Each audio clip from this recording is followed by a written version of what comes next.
서울공화국. 현재 대한민국에서 일어나고 있는 대부분의 현상들을 설명할 수 있는 핵심 키워드입니다. 대한민국은 어떤 경로를 통해 서울공화국이 된 걸까요? 이 영상은 서울공화국 3부작 시리즈의 일부, 대한민국을 서울공화국으로 만든 3가지 장면입니다. 이 영상 끝까지 보시면 어떤 역사적 경로를 통해 서울공화국이 형성됐는지 그 주요 장면과 이야기들을 구체적으로 알게 되실 겁니다. 개요까지만 보셔도 3가지 핵심 장면을 파악해 서울공화국 형성을 생각하는 틀을 잡으실 수 있을 겁니다. 세상의 모든 지식, 그 중심을 잡다 지식의 균형입니다. 전체 개요. 오늘은 서울 중심주의 뼈대가 어떻게 만들어졌는지 그 역사적 경로를 크게 3단계로 나누어 살펴보겠습니다. 첫 번째는 모든 것의 시작, 조선시대의 이념적 지배력 형성입니다. 고도로 중앙집권화된 관료국가를 만들기 위한 조선시대의 장치들이 어떻게 서울 중심주의에 영향을 주었는지 알아봅니다. 두 번째는 일제강점기의 물리적 지배력 형성입니다. 식민 통치 효율화만을 위한 일제의 경성 중심 개발이 어떻게 서울이 전국적인 물리적 지배력을 갖게 만들었는지 살펴봅니다. 마지막 3번째는 개발 독재 시대의 자본과 권력의 지배력 형성입니다. 한강의 기적을 위한 의도적인 불균형 전략이 서울공화국으로 귀결된 과정을 짚어봅니다. 조선시대 이념적 지배력 형성. 서울 중심주의의 가장 깊은 뿌리는 산업화 시대보다 훨씬 이전에 있었습니다. 바로 조선왕조의 건국 이념과 통치 구조에서부터 시작되죠. 조선은 이전 왕조인 고려가 지방 호족 세력의 연합체에 가까워 왕권이 불안정했던 것에 대한 강력한 반작용으로 고도로 중앙집권화된 관료국가를 지향했습니다. 조선의 이념적 청사진은 중앙집권 그 자체였습니다. 새로운 지배 이념으로 채택된 정리학은 왕을 정점으로 하는 일원적 통치 질서를 강조했고, 이는 수도 한양, 지금의 서울을 국가의 유일한 도덕적, 정치적, 나아가 우주적 중심으로 만드는 결과를 낳았습니다. 이러한 이념은 1485년 완성된 국가기본법전, 경국대전을 통해 법적으로 완벽하게 구현됩니다. 경국대전의 핵심은 강간약지, 즉 줄기는 강하게 하고 가지는 약하게 한다는 통치 철학이었습니다. 이를 위해 한양에 위치한 국왕과 육조를 최고 정점으로 전국의 모든 관찰사와 수령 같은 핵심 지방관을 중앙정부에서 직접 임명하고 파견했습니다. 이들은 임기가 정해져 있고 언제든 중앙의 명령으로 파직될 수 있었기 때문에 지방에 독자적인 권력 기반이 생기는 것을 원천적으로 차단하는 장치였죠. 이러한 중앙집권 시스템은 특유의 인재 흡수 시스템을 통해 활용 점정을 찍었습니다. 그건 바로 관리 등용 시험인 과거제도였습니다. 과거제는 표면적으로는 공정한 인재 등용문이었지만 그 운영 방식 자체가 전국의 인재를 한양으로 빨아들이는 강력한 인적 자본 깔때기 역할을 했습니다. 지방에서도 예비시험인 초시는 치를 수 있었지만 합격의 당락을 결정하는 핵심적인 시험인 복시와 국왕 앞에서 최종 순위를 정하는 전시는 예외 없이 오직 한양에서만 열렸거든요. 이는 전국의 모든 야망 있는 선비들에게 피할 수 없는 선택을 강요했습니다. 과거의 급제에 관직에 나아가려면 수년 혹은 수십 년간 한양에 머물며 최고의 스승에게 배우고 최신 정보에 접근하며 유력자들과 인맥을 쌓는 것이 절대적으로 유리했기 때문입니다. 이로 인해 전국의 가장 총명하고 야심찬 인재들과 그 가족들이 지속적으로 한양으로 이주하는 거대한 흐름이 만들어졌습니다. 이 장면, 어딘가 익숙하지 않으신가요? 이것이 바로 시대를 초월하는 강력한 심리적 인프라를 구축한 서울공화국 형성의 첫 번째 장면이었습니다. 일제강점기 물리적 지배력 형성. 1910년 국권 피탈 이후 일제는 조선이 600년간 닦아놓은 강력한 중앙집권 시스템을 폐기하지 않았습니다. 오히려 식민 통치의 효율성을 극대화하기 위해 이를 적극적으로 개성하고 더욱 강화했죠. 당시 경성으로 불린 서울은 조선 총독부를 비롯한 핵심 통치기구가 집약된 한반도 지배의 중추이자 행정적, 병참적 허브로 재편되었습니다. 우선 일제는 서구적 도시계획 기법을 도입해 경성을 자신들의 목적에 맞게 뜯어고쳤습니다. 경성시구 개수사업 같은 이름 아래에 격자형 도로망을 깔고 용도지역을 나눴죠. 하지만 이건 현대화를 위함이라기보다는 식민 통치의 효율화를 위한 개발이었습니다. 새롭게 뚫린 넓은 도로들은 조선 총독부, 일본군 주둔지, 경성역 등 식민 통치의 주요 거점들을 유기적으로 연결해 물자와 군대를 신속하게 이동시키기 위한 전략적 인프라였습니다. 이와 함께 진행된 경성 중심의 철도망 건설은 서울의 전국적인 지배력을 물리적으로 확정한 결정적인 사건이었습니다. 특히 1905년 개통된 경부선, 즉 서울 부산 간 철도는 한반도의 공간 구조 자체를 뒤흔드는 새로운 척추 역할을 했습니다. 이 노선은 조선 내부의 균형 발전이나 교통 편의 같은 건 고려되지 않았습니다. 오직 일본의 군사적, 경제적 이익을 최우선으로 설계되었죠.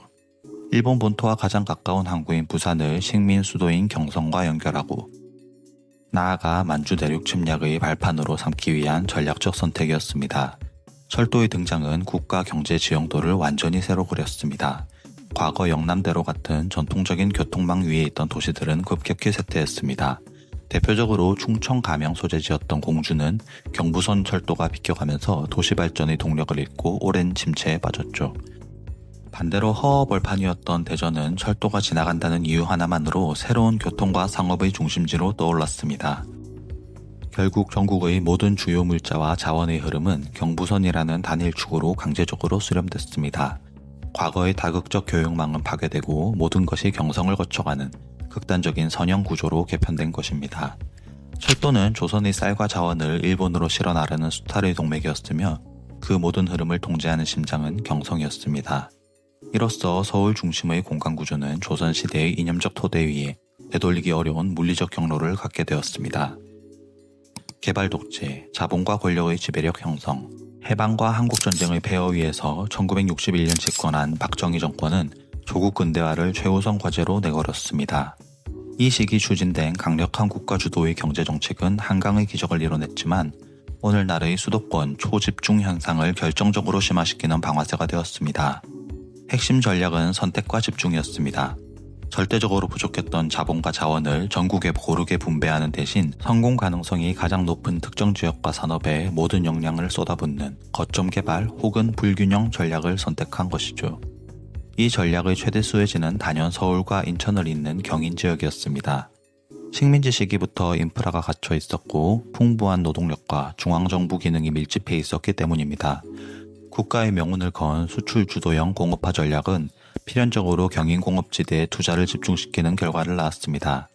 이 전략이 인구 지도를 어떻게 바꾸었는지 보여주는 상징적인 공간이 바로 1964년 착공된 구로공단입니다.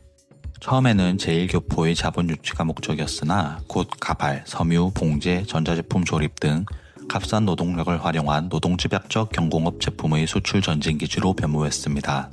이 산업들은 대규모의 노동력을 필요로 했는데 그 결과 일자리를 찾아 상경하는 거대한 물결, 즉 이촌향도 현상이 본격화되었죠. 1960년대와 70년대 서울의 인구는 그야말로 폭증했습니다. 구로공단은 한강의 기적을 이끈 심장이었지만 동시에 지방의 인구를 블랙홀처럼 빨아들여 수도권 과밀화의 기폭제가 된 현장이기도 했습니다. 한편 정부는 서울의 과밀화와 안보 위협을 해소한다는 명분으로 강남 개발을 추진했습니다. 공식 목표는 강북 인구의 분산이었지만 그 결과는 정반대였습니다. 정부는 강북 도심을 특정 시설 제한 구역으로 묶어 개발을 억제하는 한편 강남에는 파격적인 세금 혜택을 부여했습니다. 그리고 가장 결정적으로 경기고, 휘문고 등 강북의 최고 명문 고등학교를 강남으로 강제 이전시키고 대법원과 검찰청 같은 사법기관까지 옮겨왔습니다. 그 결과 강남은 강북의 기능을 넘겨받은 부도심이 아니라 강북과 어깨를 나란히 하는 또 하나의 강력한 중심지, 즉 제2의 서울로 성장했습니다. 이는 분산이 아닌 핵심의 확장이었고 수도 서울의 영향력을 오히려 배가시키는 결과를 낳았죠. 이 과정에서 정부 주도의 개발과 투기가 맞물리며 서울, 특히 강남 부동산은 가장 확실한 부의 축적 수단이라는 부동산 불패 신화가 탄생하게 됩니다. 이 과정에서 수도권 집중의 경로를 바꿀 수 있었던 역사적 기회가 있었습니다. 1977년 극비리에 추진된 행정수도 이전 계획, 이른바 백지계획입니다. 이 야심찬 구상은 상세한 도시 설계 모형과 특별법까지 마련될 정도로 구체적이었습니다. 하지만 1979년 박정희 대통령의 갑작스러운 사망으로 이 계획은 동력을 잃었고 1981년 공식적으로 백지화되었습니다. 이는 국가가 스스로 점화한 집중의 불길을 제어하는 데 실패했음을 의미하며 서울이 오늘날과 같은 초거대 도시로 나아가는 길을 확정짓는 결정적인 장면이었습니다. 정리. 오늘 우리는 서울공화국이 어떻게 만들어져 왔는지 그 세 가지 역사적 장면을 살펴보았습니다. 첫째, 조선시대 이념적 지배력 형성입니다. 조선시대에는 성리학적 중앙집권 이념과 과거 제도를 통해 국가의 유일한 중심으로 이념적 설계가 이루어졌습니다. 둘째, 일제강점기 물리적 지배력 형성입니다. 일제강점기에는 경부선 철도 건설을 통해 서울 중심의 물리적 구조가 국토에 새겨졌습니다. 마지막으로 개발독재 시대, 자본과 권력의 지배력 형성입니다. 개발독재 시대에는 자원 부족으로 인해 선택과 집중이라는 국가 전략이 강제되었고 그 결과 서울 중심의 집중이 이루어졌습니다. 이후 백지계획의 실패로 그 흐름을 되돌릴 기회마저 놓쳤습니다. 결국 오늘날의 서울 중심주의는 각기 다른 시대의 지배 권력이 왕권 강화, 식민 통치, 경제 성장이라는 각기 다른 목적을 위해 수도 집중이라는 동일한 수단을 반복적으로 선택한 결과물이며 한번 정해진 길이 다음 시대의 선택을 제약하는 강력한 경로 의존성의 산물인 것입니다. 그렇다면 한번 만들어진 이 거대한 중력은 앞으로도 계속될 수밖에 없는 것일까요? 다음 2부에서는 서울공화국이 앞으로도 지속될 수밖에 없다고 주장하는 입장, 서울공화국이 영원한 4가지 이유 편으로 찾아오겠습니다. 영상이 유익하셨다면 구독과 좋아요 부탁드립니다.